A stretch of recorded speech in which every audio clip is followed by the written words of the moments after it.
Hello Space Cats, it's me Jules. Fancy a bit of relaxing painting? I thought so. Me too. Today is the second in my new series about fairy tales and folklore. I'm revisiting a story that is commonly used in pantomimes in the UK, and it's about a person who really lived. He was born in 1354 and became Mayor of London 3 times. I wonder if you've heard of it. The story is Dick Whittington and his cat.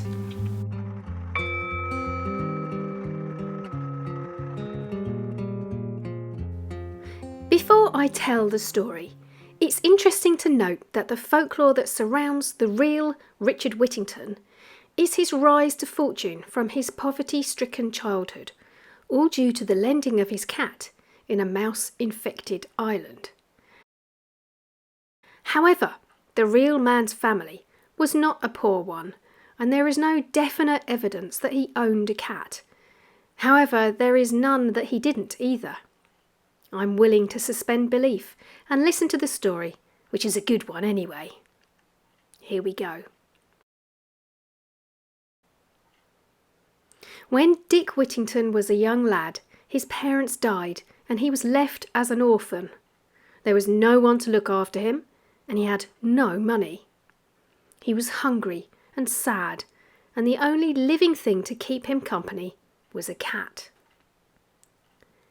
Dick had heard that the streets of London were paved with gold, so he gathered all of his worldly belongings, which neatly packed into a large handkerchief, and tied it to a stick to throw over his shoulder.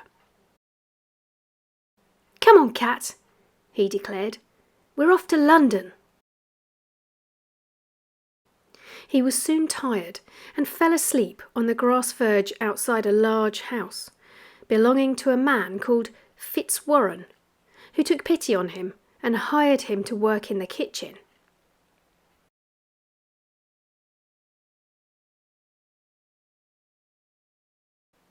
The cook in the kitchen was pretty mean to Dick, and she often propelled the cat out with her boot. After some months of this, Dick was fed up, and he and the cat decided to leave London. So they packed their handkerchief and set off early one morning. Not long after dawn, they heard the chiming of the Bow bells from St Mary le Bow at Highgate in London. They seemed to be calling to Dick, telling him to turn back. "Turn back, Whittington," they said.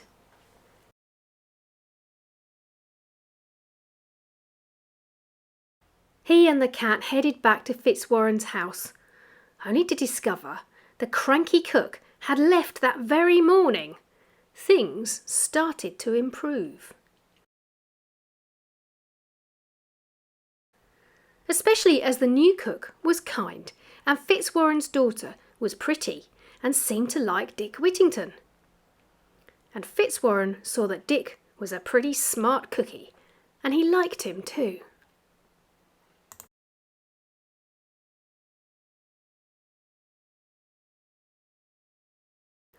Fitzwarren was wealthy because he had a fleet of ships that imported and exported goods to faraway lands. His ship, the Unicorn, was due to leave for the east to bring back silks, jewels and spices. He called all his staff together. "If you have anything you can give the ship's captain, he might be able to bring you something valuable back in return," he said. Other members of staff did have something useful to give, but Dick had nothing, only his cat. Fitzwarren's daughter took him aside. "Why not lend the captain your cat? It would be good luck and will keep the rat population off the ship." Dick thought this was a good idea, so he gave the ship's captain his cat, begging him to look after her and bring her home. "I love her more than anything," he said.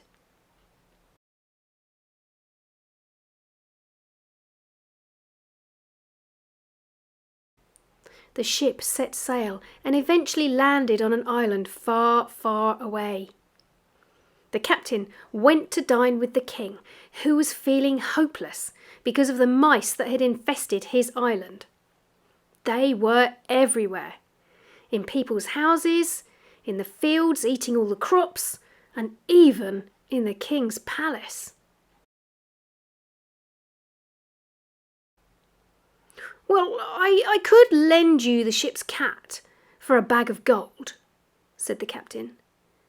The king had never seen a cat in real life, for there were very few on the island. But he thought she was marvellous, especially when she raced around the palace killing all the mice. "Wow, this is fantastic," said the king. "May I buy her from you?" The captain remembered his promise to Dick, so he said, "I can lend her to you. Do you have any more bags of gold?" "How about another 3? said the king, and the deal was done. To the captain's surprise, the cat had 4 kittens while they were staying on the island. The king asked if he could buy the kittens, each one for a bag of gold.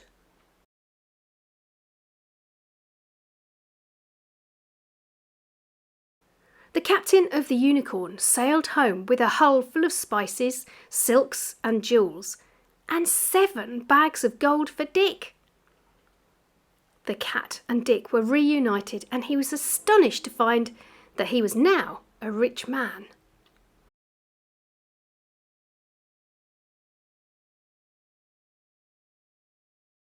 His master, Fitzwarren, was pleased for him because he'd grown into a considerate and helpful young chap.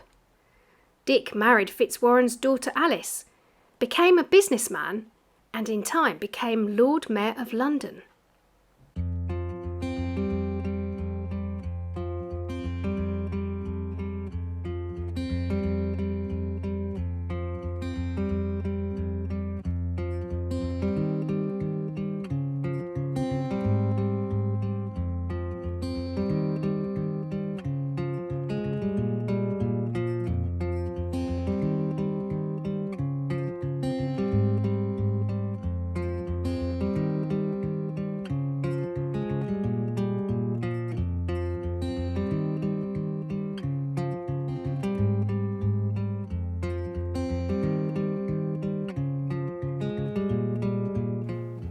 In real life, outside Whittington Hospital in Highgate, there is the Whittington Stone, which bears the inscription, "Sir Richard Whittington, thrice Lord Mayor of London, 1397, Richard II, 1406, Henry IV, 1420, Henry V, Sheriff in 1393.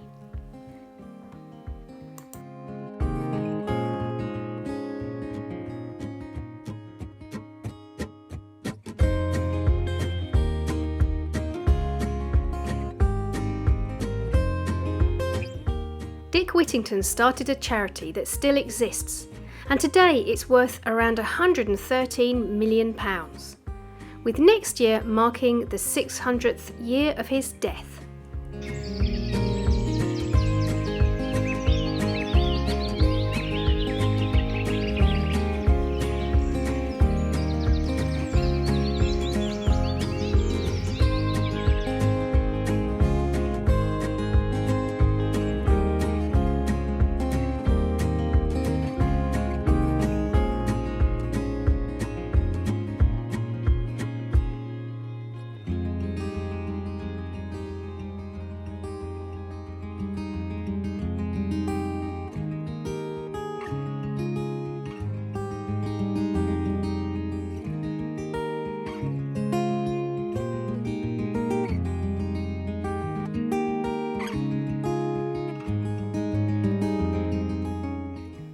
If you'd like further artist tutorials, I have a variety of short courses that will help you.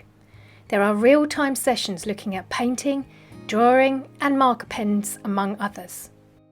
And if you're keen on producing your own book, there is a more in-depth course on what you need to know about self-publishing a book with illustrations.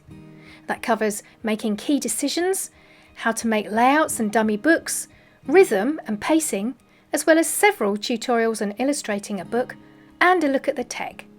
You can either hop over to my website or join me on Patreon for more information. Go on, give it a go! Next week I am doing something a bit different, a creative writing task that will prick your senses. So make sure you've got something to write on and write with. Until then, I'm off to duff up a duffer. I will see you next week. Nanu nanu.